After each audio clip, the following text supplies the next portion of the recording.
तो आज मैं आपको एक अनोखी रहस्यमय कहानी सुनाऊंगा। अगर आप चैनल पर नए हैं तो अभी सब्सक्राइब कर ले, क्योंकि यह मेरा दूसरा नया चैनल है। तथा कहानी पूरा देखे, अंत में एक अनोखा रहस्य छुपा है। धन्यवाद। तो सुनिए। एक छोटे से गांव में, जिसका नाम था शांतिपुर, सुगंधी नाम की एक युवा स्त्री रहती थी। वह भगवान शिव और माता पार्वती की बहुत बड़ी भक्त थी। हर साल जब हरितालिका तीज का समय आता तो उसका मन खुशी से भर जाता। लेकिन इस साल उसकी स्थिति कुछ अलग थी। सुगंधी का विवाह एक गरीब किसान परिवार में हुआ था। उसका पति रमेश बहुत सीधा और नेक इंसान था, लेकिन उनका घर चलाना मुश्किल था। तीज का त्योहार आने वाला था और सुगंधी के मन में एक ही चिंता थी कि वह इस बार माता पार्वती की पूजा कैसे करेगी। पूजा के लिए जरूरी सामग्री खरीदने के लिए भी उनके पास पर्याप्त पैसे नहीं थे। सुगंधी बहुत उदास हो गई।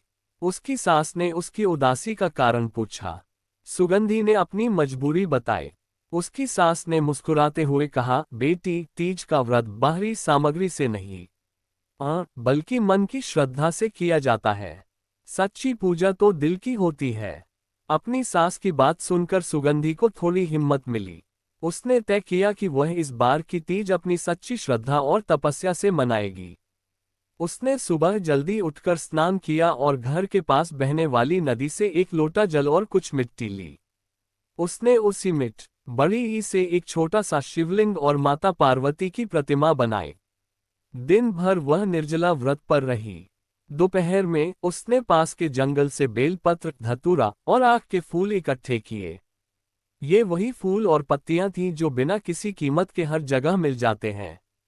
उसने एक पत्तल पर इन सभी चीजों को सजाया और अपनी बनाई हुई मिट्टी की प्रतिमाओं को स्थापित किया। शाम को जब गांव की सभी स्त्रियां सज धज कर बड़े बड़े मंदिरों में जा रही थीं, सुगंधी अपने घर के आंगन में बैठी अपनी पूजा कर रही थी। उसने अपनी पूरी श्रद्धा से आरती गाए और मन ही मन भगवान शिव और माता पार्वती से अपने सुहाग की लंबी उम्र और परिवार की सुख शांति के लिए प्रार्थना की। उसकी आंखों से आंसू बह रहे थे, लेकिन ये आंसू दुख के नहीं, बल्कि भक्ति और प्रेम के थे। रात गहरी हो गई थी। सुगंधी वहीं बैठी रही और उसने सारी रात जागरण किया। वह लगातार शिव पार्वती के भजन गाती रही। आधी रात को जब वह आंखें बंद करके प्रार्थना कर रही थी, उसे ऐसा महसूस हुआ मानो एक दिव्य प्रकाश उसके सामने फैल गया हो। जब उसने आंखें खोली तो उसके सामने माता पार्वती और भगवान शिव खड़े थे। माता पार्वती ने प्रेम से सुगंधी के सिर पर हाथ रखा और कहा, बेटी, तुम्हारी सच्ची तपस्या और बिना किसी दिखावे की भक्ति ने हमें बहुत प्रसन्न किया है। तुमने दिखा दिया कि व्रत का महत्व सामग्री में नहीं, बल्कि मन की पवित्रता में होता है। हम तुम्हें आशीर्वाद देते हैं कि तुम्हारा सुहाग हमेशा बना रहेगा और तुम्हारे घर में कभी किसी चीज की कमी नहीं होगी। अगले दिन सुबह जब सुगंधी उठी तो उसके घर के आंगन में एक छोटा सा पेड़ उगाया था, जिस पर सोने के फल लटक रहे थे। ये भगवान शिव और माता पार्वती का आशीर्वाद था। गांव के लोग ये चमत्कार देखकर दंग रह गए। सुगंधी की कहानी ने पूरे गांव को एक नया पाठ पढ़ाया कि सच्ची भक्ति, प्रेम और मन की पवित्रता ही हर व्रत का सार है। तभी से गांव में लोग दिखावे की बजाय मन से पूजा करने लगे। सुगंधी और रमेश का जीवन सुख समृद्धि से भर गया, लेकिन उन्होंने कभी अपनी सादगी और सच्ची श्रद्धा नहीं छोड़ी। ये कहानी हमें ये सिखाती है कि भगवान को प्रसन्न करने के लिए धन दौलत या दिखावे की जरूरत नहीं होती, बल्कि केवल शुद्ध मन और सच्ची आस्था की आवश्यकता होती है।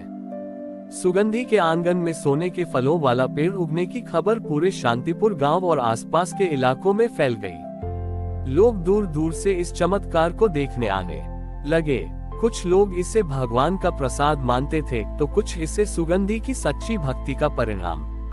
लेकिन इन सब बातों के बीच सुगंधी और रमेश की जिंदगी में एक बड़ा बदलाव आया। गांव के लालची और अमीर सेठ धर्मपाल ने ये खबर सुनी। वह स्वभाव से बहुत चालाक था। उसने सोचा कि सुगंधी के इस चमत्कार से वह खूब पैसा कमा सकता है। धर्मपाल सीधे सुगंधी के घर पहुंचा और उससे लालच देने लगा। सुगंधी, तुम इस पेड़ का क्या करोगी? ये तुम्हारे काम का नहीं है। तुम इसे मुझे बेच दो। मैं तुम्हें इसके बदले में बहुत सारा धन दूंगा। लेकिन सुगंधी ने विनम्रता से मना कर दिया। सेठ जी, ये पेड़ भगवान का दिया हुआ आशीर्वाद है। मैं इससे बेचकर उस आशीर्वाद का अपमान नहीं कर सकती। ये तो हमारे परिवार की आस्था का प्रतीक है। धर्मपाल को गुस्सा आया। उसने अपनी ताकत और पैसे का जोर दिखाते हुए गांव के मुखिया से बात की। मुखिया भी धर्मपाल के दबाव में आ गया। एक दिन कुछ लोग धर्मपाल के साथ आए और जबरदस्ती उस पेड़ को उखाड़ना चाहा। लेकिन जैसे ही उन्होंने पेड़ को छुआ, उनके हाथ जलने लगे। सब डरकर पीछे हट गए। तभी अचानक मौसम बदल गया। आकाश में काले बादल छा गए और बिजली कड़कने लगी।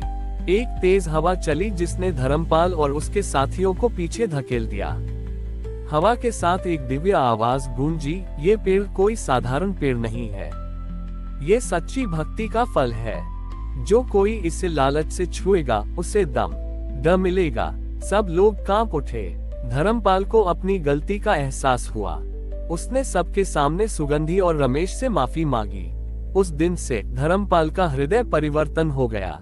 उसने अपने लालच को छोड़कर दूसरों की मदद करना शुरू कर दिया और सुगंधी की सच्ची भक्ति का सम्मान करने लगा। समय बीतता गया। वह सोने के फलों वाला पेड़ सुगंधी के घर में सुख समृद्धि लाता रहा।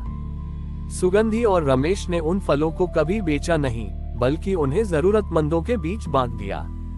उन्होंने गांव में एक छोटा सा आश्रम बनवाया जहां हरितालिका तीज के दिन गांव के सभी गरीब लोगों को भोजन और वस्त्र दिए जाते थे। सुगंधी की कहानी अब केवल एक गांव की कहानी नहीं रही, बल्कि दूर दूर तक फैल गई। हरितालिका तीज का व्रत अब केवल अपने सुहाग के लिए नहीं, बल्कि दूसरों की भलाई और सच्ची भक्ति के लिए भी मनाया जाने लगा।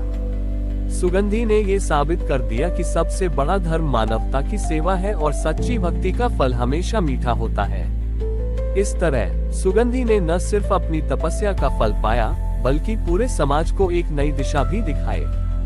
सुगंधी और रमेश ने अपने जीवन को सेवा में समर्पित कर दिया था। सोने के फलों का पेड़ उनके घर में खुशहाली और समृद्धि का प्रतीक बन गया था, लेकिन उन्होंने इसका उपयोग अपने लिए नहीं, बल्कि पूरे गांव के लिए किया। उन्होंने गांव में एक बड़ा सामुदायिक रसोई घर कम्युनिटी किचन बनवाया, जहां हर दिन जरूरतमंदों को भोजन मिलता था। सुगंधी की ख्याति अब एक साधारण महिला की नहीं, बल्कि एक साध्वी के रूप में फैल गई थी। आसपास के गांवों से लोग उनसे मार्गदर्शन लेने आते थे। वे उनसे पूछते, माताजी, हमें भी भगवान की कृपा कैसे मिलेगी?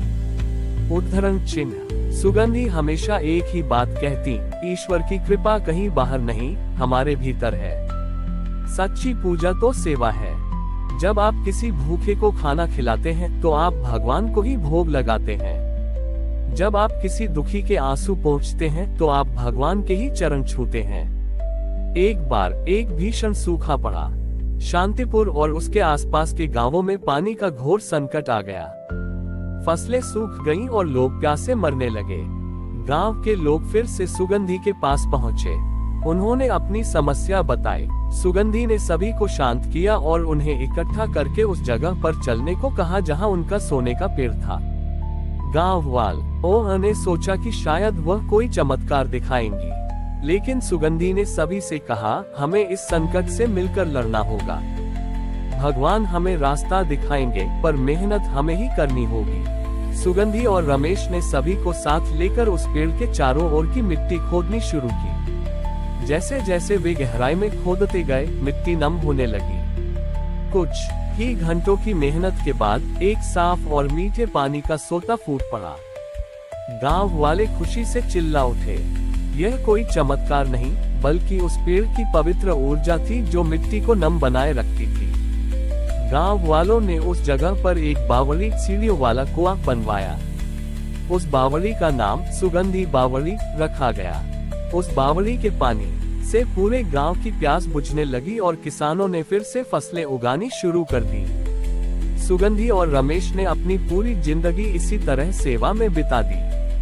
उन्होंने ये साबित कर दिया कि सच्ची भक्ति का मतलब सिर्फ व्रत या पूजा करना नहीं होता, बल्कि समाज के प्रति अपने कर्तव्य को निभाना होता है।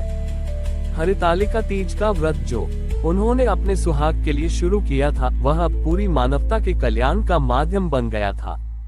उनकी कहानी युगों युगों तक ये संदेश देती रही कि दान, सेवा और निस्वार्थ प्रेम ही सबसे बड़ा धर्म है। हमारी और भी आध्यात्मिक एवं अनोखी कहानियां देखने के लिए हमारे चैनल पर जाएं तथा धार्मिक एवं पौराणिक अनोखी कहानियां हमारे चैनल पर है। कृपया जाके देखें तथा हमारे चैनल को सब्सक्राइब करके रखें और वीडियो लाइक जरूर करें। धन्यवाद।